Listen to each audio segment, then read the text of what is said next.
Darina, hi. Hi, Becky. Can you hear me? Hi. I can, yeah. Oh, hi. Thank you so much. That's First of okay. all, thank you so much for the opportunity.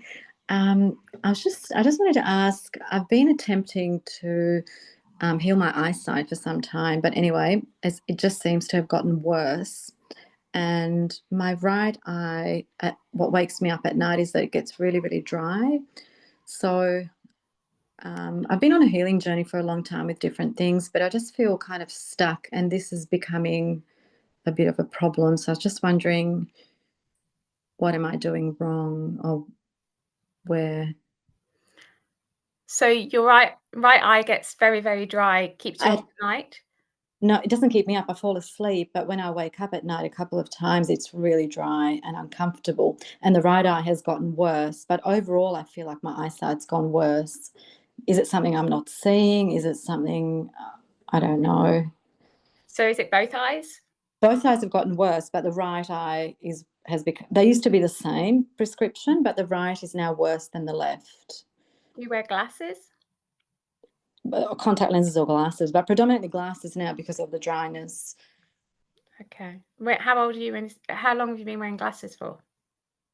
Well, I was first diagnosed with myopia at age 11, but it was so minute that I didn't wear anything till I was about 17, 18.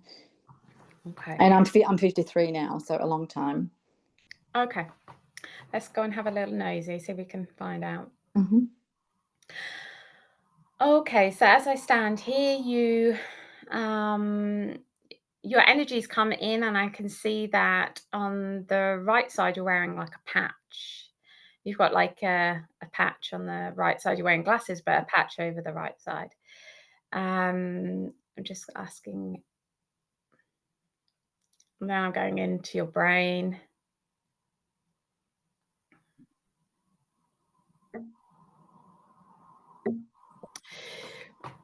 Every physical organ is linked up to the right side of the brain, and that the light has to fill each organ, which is dependent on the left side of the brain. And there's a lacking of light and a lot of anger in the right eye, and frustration, like anger and frustration. I'm not moving forward. Do you have problems with your knee? Do you have knee problems? Oh, occasionally, yes. And predominantly everything is on the right side of my body. My my right Your shoulder knee, was hip. the knee, yeah. Yeah. So all this anger that I see, it radiates all on the right side. Hmm. So the first thing I see is anger and frustration about not moving forward. Yeah. And so your heart can move forward, and your heart is like uh, goes into like a higher frequency, but your mind is not following. But I need to go a bit deeper. It might be a specific event, or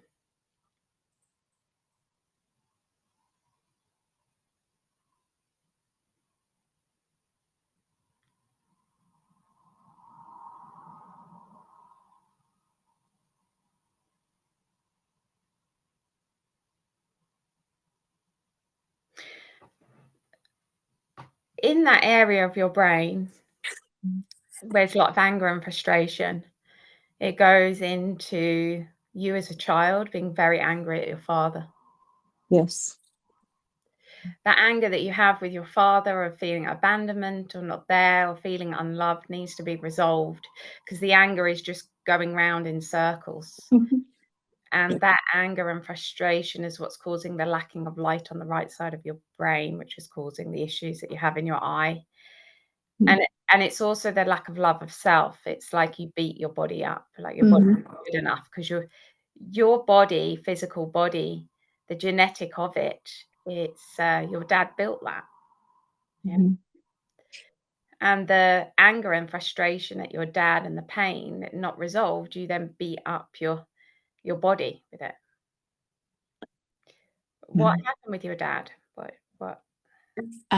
Well, I don't know. I mean, I was angry at my dad was very he was a very hard man, and he was really hard on I'm the eldest. He was really hard on my middle sister, and he was abusive. verbally and physically, and I remember being really angry at him for that. I just didn't like him all my life. Well, he actually passed away. Sorry, That's okay. he actually passed away this year. And I thought I've sort of healed it all now, but obviously not. Yeah. He was a very closed-hearted man, very angry man. It was kind of he, yeah, just not very pleasant to be around. What's your dad's name? Julius. Julius. I'll see if he'll talk to me. Mm-hmm.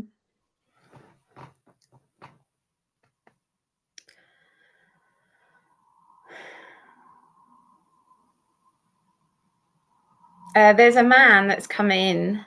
First he was holding a guitar, and then he stood up straight with like a military kind of right, wrong, and hardness.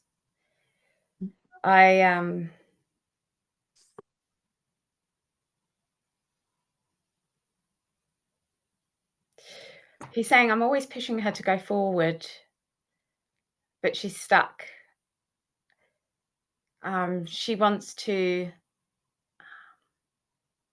There's still a little girl in her that wants to save everybody, Yeah. but also wants to be loved by the person that she's trying to save the people from. I did love her and I still love her. That love I feel for her is unconditional, but I didn't allow it out, not because of her, but because of the way I was wired. I had a lot of feeling not wanted as a child, lack of self-worth. I felt very alienated on earth, and that was because I was rejected by my mother. She didn't allow me to have the nurturing love that a mother gives, and I had to grow up very quickly and learn to be a man. I didn't have comfort or an energy that would wrap around me and love me, and therefore I couldn't do that for anybody. I didn't learn it. I wasn't able to give it out because I didn't learn how to do that, and I carried within me the very stubborn man, this man. And you've got that stubbornness. Mm-hmm. Yeah. And he's saying that it doesn't matter how angry you'll get, or you won't get what you need with that. You have to get to forgiveness. He said, please forgive me.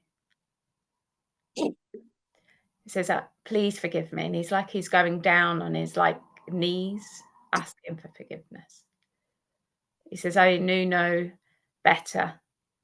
I didn't take into consideration the emotional abuse that I was doing to my family because wasn't connected to my emotions, and therefore I felt no guilt or no heavy, nothing that would stop me from continuing. I never changed. I stayed the same person. I was unable to reflect on my life or my behavior or my actions, and this put me in a box.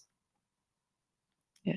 I also drove me away from my own heart, and it drove me away from my family. The love that I always wanted as a child, I rejected because I didn't know how to accept the love because I believed I was unlovable. Mm. He's saying that um,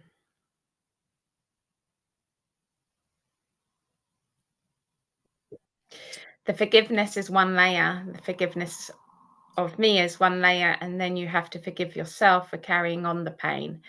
It wasn't your position, although you felt burdened as a child of your position in the family, and that is also still on your shoulders. Therefore, you place yourself in a hierarchy position when it comes to friends or family, and that puts more rather than the vulnerability of who you are.